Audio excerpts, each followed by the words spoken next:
Today, I will share with you a gorgeous kris example that found its way into my collection recently. What are the attributes that makes this kris a keeper? Keep watching to learn more.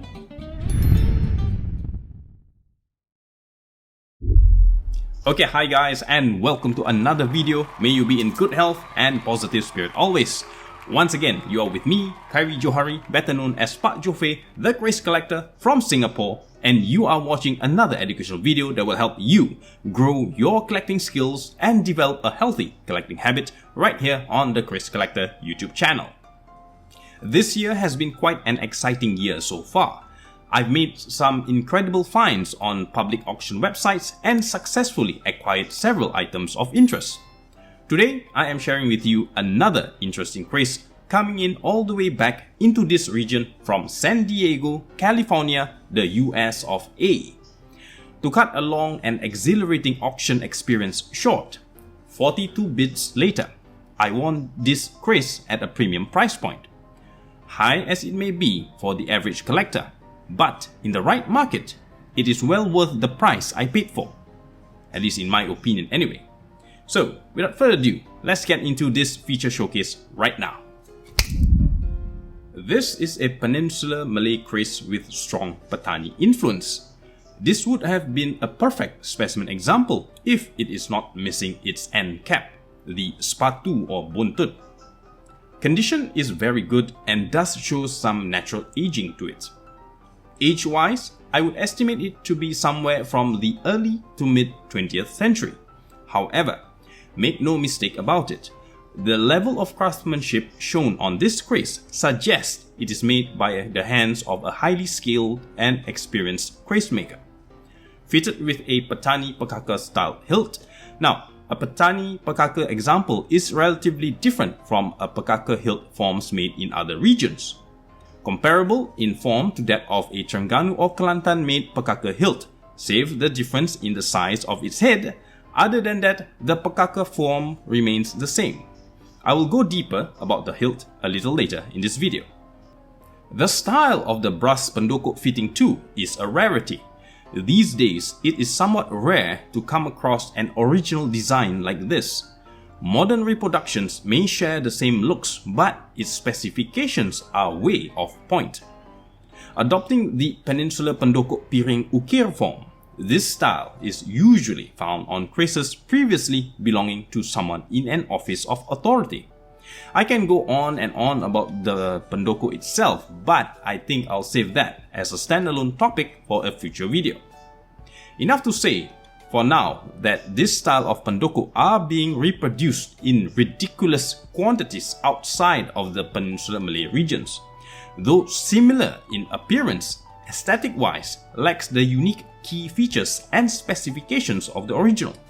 This allows seasoned collectors to differentiate an original from modern reproductions. The pusaka hilt form gets its inspiration from the kingfisher bird with its extended beak and fast flight, a symbolic representation for someone who is skilled and quick in his movement. Unlike its close cousin, the Jawa Demam hilt variant, though somewhat similar, the size and proportions highlights its key differences. Interesting to note that in the Royal Malay Courts, before an audience with His Royal Highness, if you are donning a traditional outfit fitted with a kris, only a kris adorned with a pusaka or Jawa Demam hilt is allowed before His Royal Highness. This is reference to Peninsular Malay Royalty Court protocols. Hey, if this video brings value to you and you like what you have watched so far, please have a care and remember to subscribe, like and share if you would. Your likes and support will help this video reach a wider audience and you will be helping other kris enthusiasts out there to find their answers right here on this channel. Let us now take a closer look at its dress fitting. Here is a sampir in the form natively referred to as a sampir gaya perahu potong. As you might have guessed by now, a kris sampir takes on the shape of a perahu, a boating vessel that transports you over a body of water. Traditionally, the sampir perahu potong form houses various styles of Peninsular Malay blades. Notable blade forms that has been found housed in such a style fitting are the Pandai Saras blades, the Melayu blades, Chorita blades, and the Malay Bugis hybrid blades. Here is another notable feature of the batang serunai. It is made using the batang tebuk technique. What this means is a single piece of serna wood is hollowed out from end to end. Unlike a typical construction where a single piece is cut in half and hollowed out and rejoined again, the batang tebuk technique is far more labor intensive to produce. But strength is guaranteed. You have a strong tube protecting your kris blade and at the same time a handy defensive tool to block attacks with. Overall, for this style of fitting to be aesthetically pleasing, it should be matched with any one of the following hilt styles: the hulu anak ayam, the hulu ayam teling, or the hulu pusaka as with in this example. Next is the blade, a beautiful Saras blade with 9 looks. Traditionally, a 9-look blade represents someone in a position of authority and recognized as having valuable knowledge. Observe how the blade has an effect whereby it may appear as a straight blade from afar, yet reveals subtle looks up close. This coincides with some traditional belief that the Saras blade must retain a straight look so as to retain its efficacy as a blade for war. According to senior observers, a straight Saras blade is far more challenging to produce compared to a Saras blade with obvious looks. In this example, the looks are somewhat subtle and has an optical illusion effect that makes it appear straight. This would suggest a high level of craftsmanship. Only a skilled and experienced hand will be able to execute this design perfectly to ensure an aesthetically pleasing look. As I have mentioned earlier, this piece is missing its buntut or its signatory tube and cap. Given that the fitting style is in the form of a sampir perahu potong style, likelihood the end cap would have adopted the buntut bujur sangkar form as depicted in the image here.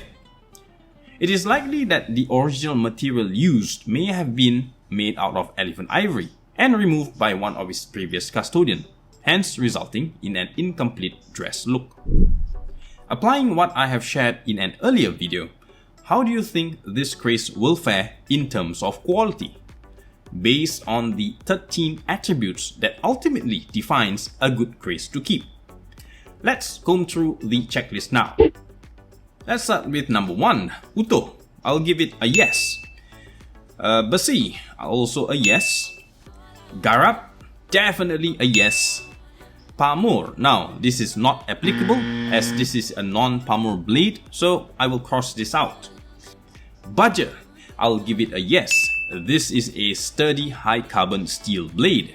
Iron definitely is a vital component. Bangunan, definitely a yes, it's perfect. Tantingan, the balance, definitely a yes. The ting, yes, this blade sings when slit out of its sheath.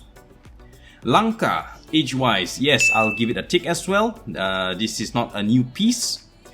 Sejarah, its history is not clear aside from its last known custodian was residing in the USA, so I'll cross this one out. Empu or Pandai Keris who made this kris unknown, so I'll cross it out as well. Engguh, does the overall visual aesthetic appears in harmony with each other? I'll give this one a yes. Last but not least, Rasa, the overall handling feel and attunement to this kris, I'll give it a yes. It's perfect without a doubt. So let us now tally up our scores.